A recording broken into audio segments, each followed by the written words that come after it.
Hi guys, I am back home again, albeit this time I've chosen the comfy chair so that I can sit back and regale you with tales of things that have happened during the week. There's not actually a lot to talk about in terms of writing, although there is one particular blog post I want to spend quite a bit of time on. But there are a few other things I did which I've not necessarily communicated very much online, which I thought I might share. Now, when I did the update last week, I was in Sydney next to the Opera House, and I was there for the NDC Sydney Agenda Committee planning meetings. This was where we chose all the speakers who were going to be at NDC in Sydney in October. August. Don't come in October, it'll be wrong. August. So we did all of that. That's all gone well. I think they'll all get announced pretty soon. While I was there as well, I went and visited Lenovo, or at least the agency that does a lot of Lenovo's promotions. I've said a number of times before, I'm part of Lenovo's insider group, where they send me machines, which is quite nice. That's a good perk. I'm part of that because I bought Lenovo stuff for a very long time, either by virtue of working at Pfizer, and Pfizer delivered all their machines, or rather got all their machines from Lenovo. And then while I was there and I got my own personal machine, I got Lenovo too because I was just really happy with them. So I've had ThinkPads, in fact ThinkPads since well before they were Lenovo. So I'm very happy with the brand. Anyway, so I went and visited them and they gave me one of these. Now, the most immediate thing you may notice here, and this is part of the reason I'm sitting in the light, is that I have a lot of fingerprints on this machine. It's a beautifully made machine, but if you're going to buy one, black may not be the best idea. Not if you're worried about things like prints. Anyway, let me get into it because that's sort of the primary complaint. This is a Yoga 910. So this is an evolution of the Yoga, which I also have, the Yoga 900, which I also have. I'll show you in a moment. But there's a bunch of stuff that's changed. It's really quite a different machine. And one of the first things that struck me is that when you look at the construction of it, it's all aluminium. So it's an aluminium case like the 900 was, but it's also aluminium all around the edges, and where you rest your palms, etc., is aluminium too. So all of this is sort of this nice kind of cool metal. Now, that differs to the 900, which was down here, which was kind of plastic, actually plastic. And then the actual palm rests and everything were, almost feels like a rubber, kind of a soft rubber. So that's a little bit different. Other thing when we sort of stack them next to each other like this is that ports and things have changed quite a bit. So I'll just try and get them in the right light. So one of the things we notice here is that there's no more SD card. There's no more USB port on this side of the machine. It's only got one USB port on the other side now. The proprietary power adapter has changed to USB-C, which is good because USB-C is kind of the open standard that we'd like to charge our things with so that we don't need too many different power adapters. And then a little bit similar on the other side, it's just been simplified. So there's just a lot less going on there, which is kind of nice. The reset button has gone. We've now just got the boot to BIOS button, or boot to recovery mode, which is kind of cool. It's just a nicer made machine. A few other things as well while we're sitting here looking at machines. One of them is that the touchpad has changed quite a bit. Now, one of the cool things about this, as I'm opening it up, is that it does the whole sort of turn into a tablet thing. So you can kind of go like that, all the way around. And when I travel, I'll often sort of sit that on a hotel bed like that, and then I can sort of watch TV or movies or whatever it is that I tend to do on my things, which is kind of cool. So this is a really nice machine for that. Now, on to the point about the touchpads.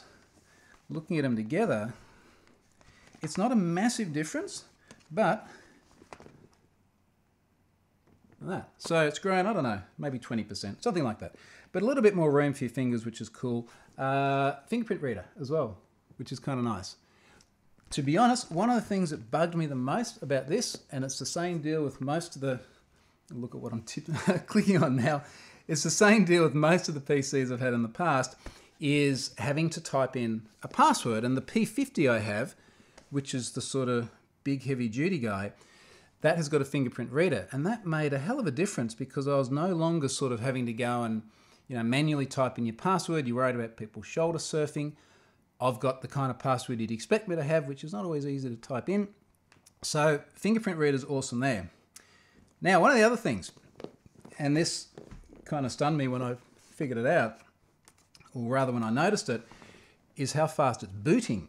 So if I go from totally cold boot, and I make sure I actually hold down the button properly, and we go to Lenovo screen to actually booted, that was quick.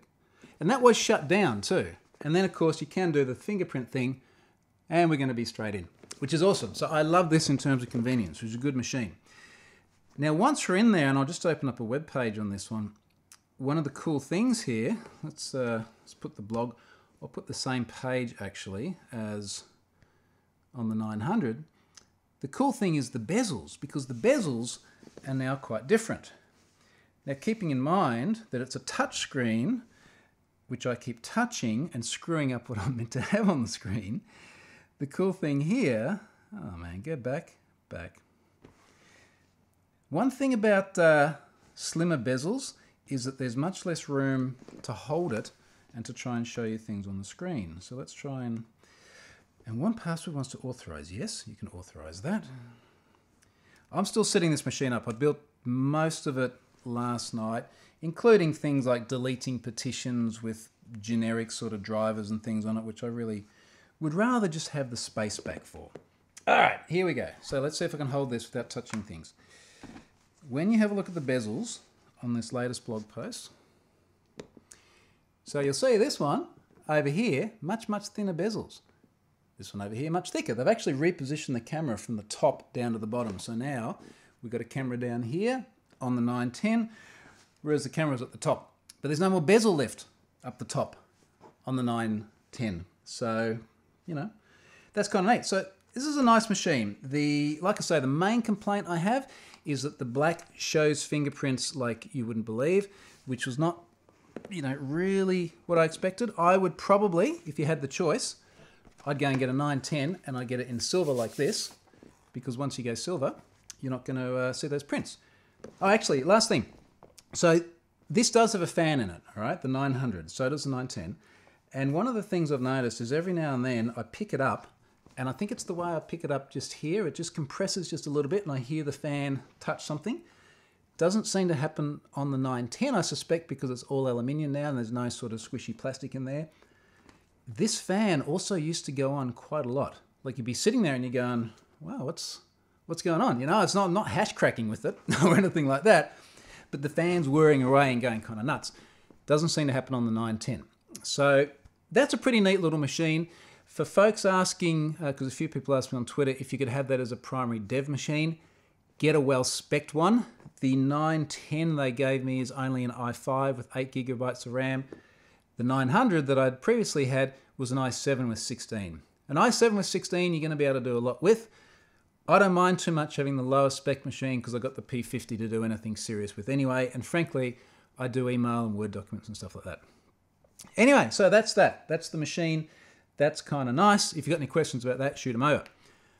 Now, other things. On Saturday, around the world, we had the Azure Global Bootcamp. So different parts of the Microsoft community all the way around the world ran these free events that people could go along to and learn about Azure. I went up to Brisbane and did a talk there. So it's about a 1 hour drive for me from where I am on the Gold Coast. And I did a very similar talk to what I did at Microsoft Ignite back in February in Australia about running Azure on a coffee budget. And this was really about things that I'd learned running Have I Been Pwned and trying to keep my cost at an absolute bare minimum. So this was a lot of stuff like, how do we use app services efficiently to service multiple websites? How do we use autoscale?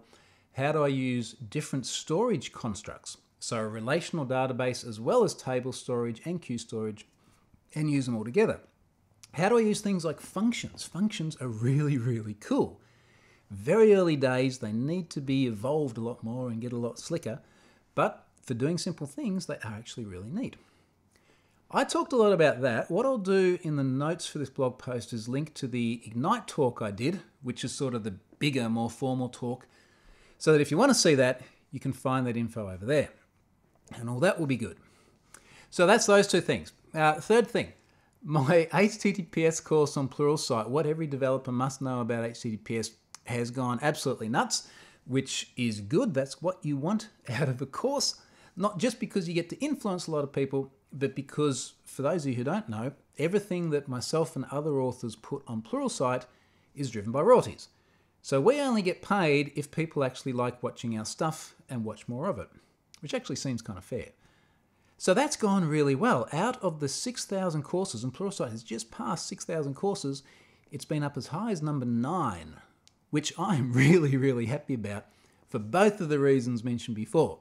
And it's currently hovering around that 10 mark, going up and down a bit. It's also rating either 4.9 or 5.0 stars out of 5 stars, which is obviously pretty good. I'm very, very happy with that. So that's awesome. And honestly, as anyone who creates material that you put out there, whether it's free or commercial, having people look at your stuff, consume it, and enjoy it is just the most rewarding thing in the world. So that's really awesome. And thank you everyone who has been watching that and getting those views and giving it those stars. All right, so on to blogging things. And I'm going to bring this machine back up. And just in case you're listening on the podcast, I am showing the blog post about wiring a home network from the ground up with Ubiquiti. Now, this is where I want to get a bit comfortable and talk about this. I'm going to bring you guys over a little bit. So I've written a bunch of Ubiquiti things over the last few months. A couple of blog posts, lots of tweets, things like that. And Ubiquiti is this networking gear which can be used in commercial purposes. You can use it in your home as well. And originally I put it in my home because I was just so sick of how bad the consumer grade stuff was performing. So I had Linksys gear. It was dismal. It literally kept dropping the connection speed, had to keep resetting it, didn't have good coverage, all that sort of stuff. So I put the Ubiquiti gear in place. All my problems gone. Probably because I have 5 access points spread around the house as well. But I went out, bought all that stuff out of my own sort of hard-earned cash, made it all work, was very happy about it. Wrote about it, got a lot of traction. Long story short, moving on to current times, my brother and his wife bought a house. And this was an old house. It was sort of a 1980s era house. And they wanted to renovate it before they moved in. And I'm like, can I build the network? Can I play with your house just to build some cool stuff? And they were very happy with that because they've had crappy network in the past as well. And obviously I wanted to use the Ubiquiti bits. And what we actually did is we used a bunch of these in-wall access points. I'm just going to refer down to my notes so I can give you model numbers. I'm going to link you to it anyway. But they have these access points called UAP-AC1Ws. And what they are is, if you can imagine a normal Ethernet jack on a wall, right? Like a PowerPoint. So you've got a faceplate and you've got 1, maybe 2 sockets. Sits on the wall. This is those, but with an access point built into them.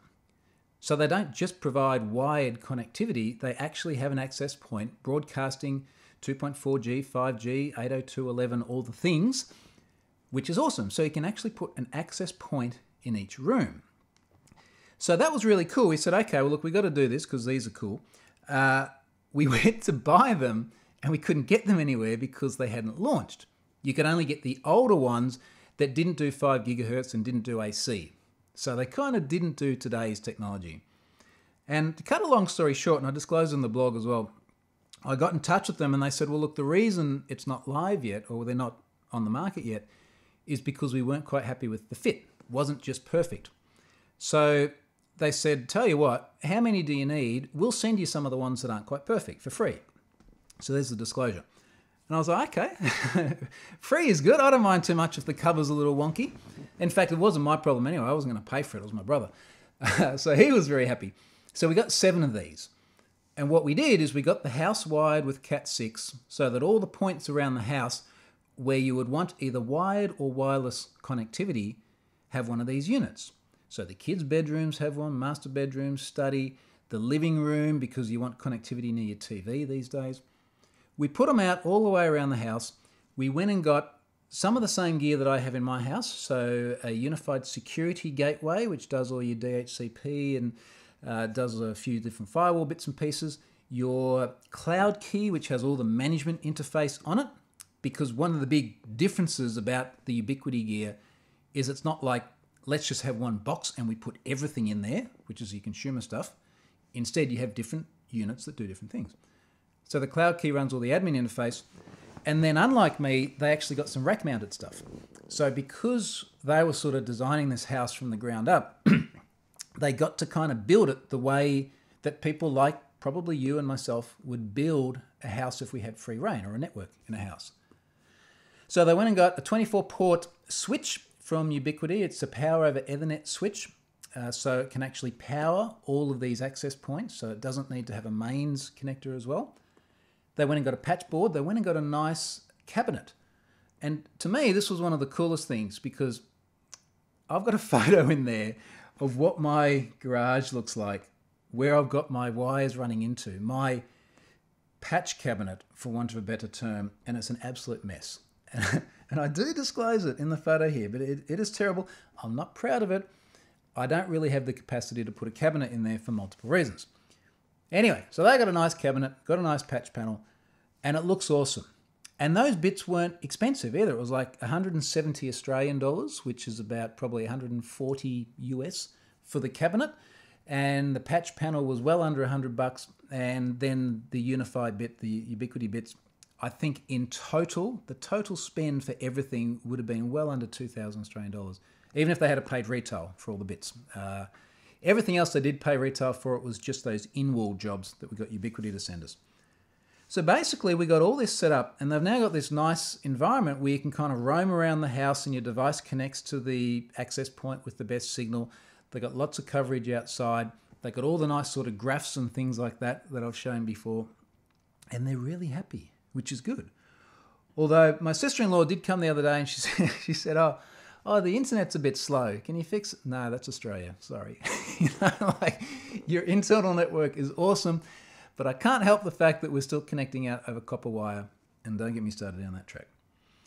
So that was Ubiquiti. Have a look at that, because if you're building a house from ground up, putting this stuff in now is honestly the best possible thing you can do, because you're going to have so many different things connected to your Wi-Fi if you don't already. And this stuff, I'm sure they'll get a good decade out of before we look at and go, yeah, maybe we've got to replace a few bits. And even then, it will only be a few. Stuff like a standard rack unit is not going to change over the next decade. So all of that was cool. That was Ubiquiti. I will link to that. Only other thing is I've got Gold Security still sponsoring me this week. So thank you very much for those guys. They've been around for a bit now. They're going to be around a lot more over the rest of the year too. And that sponsorship model is still going fantastically. I deleted all of the ad code from my blog some time ago. Even the ad code that said, if I don't have a sponsor, fall back to ads. Not going to happen. If I don't have a sponsor, we're going to fall back to a message which says, I don't have a sponsor. And that's going to be it. So I'm very happy with that decision. And I hope everyone else is too, because there's a lot less crap that actually appears on my blog. That's it for this week. I will still be here next week, which will be great. I'm sure other crazy stuff will happen between now and then, and I do have at least a couple of new blog posts that I'll push out before I catch you in a week. Thanks very much for watching.